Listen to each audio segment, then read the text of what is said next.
Hey Waffle Gang, I do hope you're well. My name is Mark and today we're covering some more relationship stories, and if you do love a Reddit story, why not consider hitting that like, subscribe, maybe that notification bell too.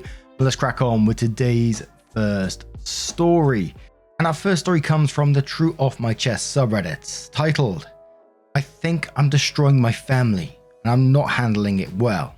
And I do want to give you a warning before we do get into today's first story. There is talk of death within the story, so if you do want to skip the story, please feel free to do so. Timestamps are always down in the description and along the timeline below. Thank you. I don't know these things work in the sub.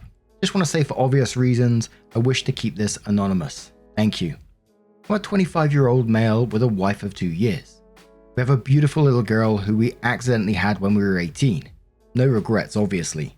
She is 6 as of right now, and she and my wife are everything to me. I work in a dangerous field. It pays me well and was something I got into when we found out she was pregnant. I make good enough money that my wife can pursue her dream of doing an online business now that our daughter is in school. My childhood best friend also joined me in this field. We were both directionless after high school, so we jumped into this together and he was my bro for life. I say was because I watched him die on the job a couple of weeks ago. A mistake was made by one of our fellow co-workers and resulted in his death. He left behind a girlfriend and a 1-year-old little girl as well. I had to break the news to his girlfriend on my own, and it was tough.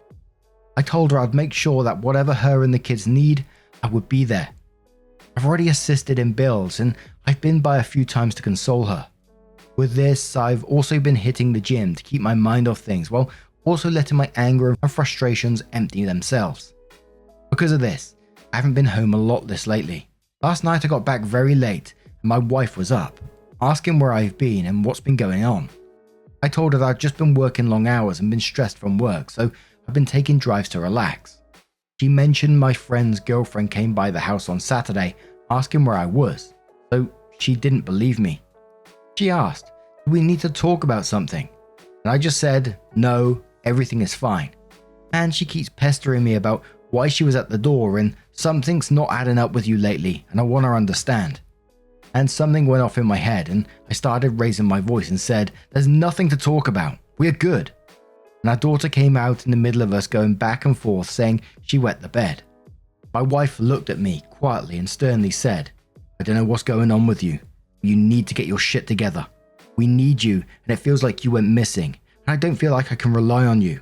And she took our daughter tonight/yesterday night, depending on when you are reading this. I've been crying a lot lately and it's not something I want them to see. It's not something I want to talk about or really know how to. It's the hardest thing I've had to deal with in my life to this point, and I'm not a super emotional person. Most of my life I really had to look after myself as my dad wasn't around. My mum had her own issues that prevented her from being a great mother, but I don't blame her for it. Usually I've been able to figure it out, but I also had my bro, and now I don't. His own little family needs help too, and I just feel like shit really hit the fan, and I don't even know if I fully processed it. That's not even including the fact that I don't know if I'm losing my own family at this rate. I don't feel comfortable about so much right now, and I don't think it's fair to put that on anyone else's either. I don't know if it's an ego thing or me trying to be the man, but truthfully, I don't even know. It feels better typing this out and just posting this to the internet. Feels like I'm at least getting it out. So thanks, random internet strangers. Edit, I want to make this clear. I did reach out to my wife and asked her to come home and that we can talk about what's been going on. And she agreed, but that I have a lot of explaining to do, which is fair. Also thrilled that this managed to somehow turn into me cheating with my dead friend's girlfriend. Nice Reddit. A few responses that are helpful and respectful. I do appreciate that. Just too many here are chronically online and try to spread their misery. You know, you saw your friend pass away. And, you know, obviously I can't diagnose or anything like that, but I can only imagine that's going to be hugely traumatic and you're still going through a grieving process. And your wife knows something is going on with you. It's clearly been obvious. So I can only say that you really need to talk about it. And I know it's difficult for many people, but this is your wife. This is someone that you love, and I'm damn sure would be willing to help you through anything.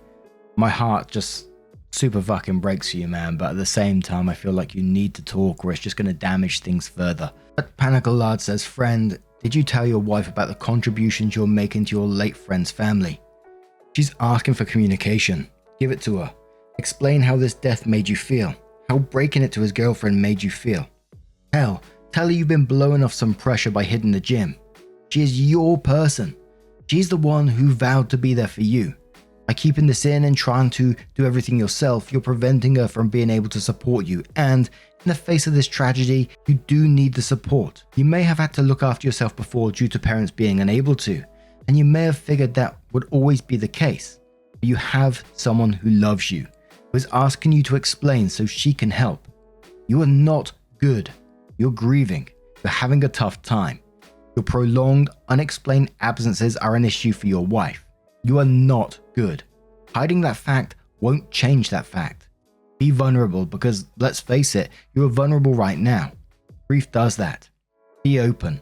Trust in your wife who loves you, that she will support you in this tough time. Please, for your sake and theirs, there is nothing to be gained out of you shouldering all of this alone, other than resentment and miscommunication. And you are going through a tough enough time without that on top. 2 says you went through something terrible. The only reason you're causing issues with your wife is you aren't talking to her. Talk to her. Another woman came to your door looking for you, and instead of explaining what is going on to your wife, you decided to keep your mouth shut. You can bottle everything up and lose everything, or you can talk to your wife. Use her for support because that's what a partner is for, and work through it together. Knowing why you are feeling shit and why you're off driving gives her peace of mind. And she might say, hey, I got a sitter, and just go for a drive with you. Saying you don't think it's fair to put it on anyone else. What you are doing now is not fair. You're making her think you are cheating, and she is seeing you hurting and not knowing why. It's unfair to not talk to her. Crystal Queen says you witnessed a loved one die a tragic death weeks ago. That's traumatic and you're grieving, which is a slow process. Struggling with this doesn't make you weak or less of a man, and sharing your emotions with your wife is going to be important because you need her support. It'll also help to get some therapy. Your wife isn't pestering you. She's trying to understand so that she be there for you. Stop shutting her out. Jem says, I think seeing your childhood friend die at work is bound to have massively impacted you. And I think, if you are honest, you have pushed your wife away during this time. You're using the gym and his girlfriend as escapes because if you can fix stuff for her and work out, you're keeping some control. This is all going to blow up in your face and you need to straighten yourself out. Please seek help. And there was many comments on that, trying to support OP, trying to say, you need to seek some help here. You need to talk to your wife, seek therapy. Holding it in is only going to cause more damage. But OP did update the post and says, so after begging my wife and daughter to come home, I told her I'd lay it out and I'd be an open book. They got home later Monday night and we had a late dinner. I just wanted to spend time with them, especially my daughter, so we put her to bed kind of late. After that, my wife and I sat down. I told her the full rundown. Initially, she felt disappointed I kept it from her, saying that wasn't fair to her and I needed to be a better communicator. She didn't care about the money really, just more so how I kept her in the dark for so long and that I don't need to tackle everything on my own, which I appreciated. She then asked me to really talk about it and how I'm feeling about everything, trying to understand where I'm at and basically consoling me. We did that for about an hour and there were a few tears, but again, I wasn't trying to be an emotional slab. She understood why I've been distant and been getting home late, and now it makes more sense why she came around, and she forgives me for all of that. I told her I would like to keep helping them and that we have more than enough money to do so until we can either get a payout, sue, or all of the above for them. I would also like her and the kid around more, as she understands how close I was with them and how I see them as my sister and niece at this point. She was close with a girlfriend years ago too when we were younger. She agreed on all that with a condition I dropped down to 4 12s a week. She said if we can afford to help them, I can also afford to take more time off to explore therapy and spend more time with our family. She'd been wanting to talk to me about it for a little while, and this was the condition she wanted because she did feel like it was a bit of a betrayal. So I could tell she was leveraging a bit. As she said, we aren't supposed to have those kind of secrets. I just pulled her close and told her I can do that, and we hugged and I gave her a kiss. We laid on the couch for a bit, just talking, and I definitely felt better putting it behind us. So now I'm Tuesday to Friday starting next week. I'm looking into both a grief and communications therapist since she wants me to work on communicating better, and she said she'll want to attend every once in a while too to see how it's going. She also asked to keep an open mind to moving to a different part of the company for safety reasons down the road as well. I know some requested a little update, and now that everything is settled, figured I'd share. Despite some of the awful people that were replying and accusing me of infidelity, there are a good number of people who are trying to be helpful, and I appreciate that. You take the good and bad, and with that, I hope this maybe helps others. Thanks, guys and girls. And I'm super glad that OP did communicate in the end because, God knows what would have happened if he didn't. It just sounded like it was destroying everything that he had around him, and it's incredibly sad. And I'm not trying to sound patronizing or anything like that, but if you need to hear it, there's nothing wrong with talking about your feelings to anyone. And crying, there's nothing wrong with that either. I tell you, I do it all the time. Feels good to get it out once in a while. But now I'm going to turn this one to you guys. What do you guys make of this situation? How do you think the update went? Let us know your thoughts down in the comments below. Let's move on to another story. Now, our next story does come with an update as well from the entitled People subreddit from Call Me Destinova42, who says, I finally told my father's infantilizing friend that I hate him. Years ago, my dad met Harold through mutual friends, and they hit it off. I was 18 and in college when I met him, and we never had a close relationship. However, he always seemed to think of himself as a family friend and was extremely infantilizing and condescending towards me. Every time I saw him, I tried to tell myself it wasn't that bad, only for him to prove me wrong less than a minute later. Harold would disrespect my boundaries, say things like, "You're not 19, you're a baby," while I was talking to other people, and patronize me, my education or my hobbies whenever he had the chance. He always noticed that annoyed me, to which he'd playfully ask if I hated him. I always said no, but only for my father's sake. The final straw came the day Harold interrupted a barbecue to say, "I really like you, even though you're an impolite brat." I was 20 years old. I'd been quiet all day, working on a paper during the barbecue, but replied patiently and politely whenever anyone addressed me. And even if that hadn't been the case, I knew he didn't have the right to talk to me like that. After that, I started making an effort to avoid any events I knew he'd be attending. Yesterday was my father's girlfriend's birthday. They threw a small lunch party at my dad's apartment. I went there with my fiance and our 6-month-old son. Harold was there. I hadn't seen him in months, but he still talked to me as if I was a dumb child. Never mind that I'm engaged, a mother, and 26 years old. I spent the whole party ignoring his helpful advice about me being too young to get married or be a mum. It helped that most of the other guests seemed to disagree with him. My baby spent most of the afternoon sleeping. There's a bassinet in my old room. He woke up hungry, so I went to breastfeed him and excused myself from the party for a while. I got back to jokes and comments all from Harold about how I was probably struggling if my son was managing to leech me away for so long. He went on to interrupt the conversation I was having with another of my dad's friends to question pretty much everything about my parenting. He doesn't even have custody of his daughter, by the way, and to make more comments about my age. I decided I couldn't take it anymore after he asked if I thought about giving up my baby for adoption. I got my son and told my fiance we were leaving. We said goodbye to everyone except Harold. When we got to the door, Harold came to ask why we were leaving. I tried to make up an excuse, but he kept trying to make us stay. After a small bit of back and forth, he jokingly asked if I hated him, and this time I said, "Yes, I do. Can we go now?" He didn't say anything, and we left. On the way home, my fiance said he was proud of me. My father called this morning to say the opposite, and we had a small fight, but ultimately decided to drop the subject. I'm sure this isn't over, but if it keeps going, it won't be because of me. This is far from my proudest moment, and a small part of me regrets it, but I'm done with that guy. Edit, Jesus Christ Superstar. That's a lot of comments. To answer some common questions, I don't think Harold is in love with me. Harold didn't tell me to give up my son. He asked if I thought of doing so when I got pregnant. It was still an awful question, especially since he interrupted a conversation I was having with someone else. my dad's girlfriend's pregnant friend, who was asking about my own pregnancy and delivery, to ask it. I don't like making a big deal out of things unless necessary. If I'm uncomfortable, I leave. If I don't like someone, I avoid them. It's usually less stressful. The fight between me and my father ended when I told him about the adoption comment.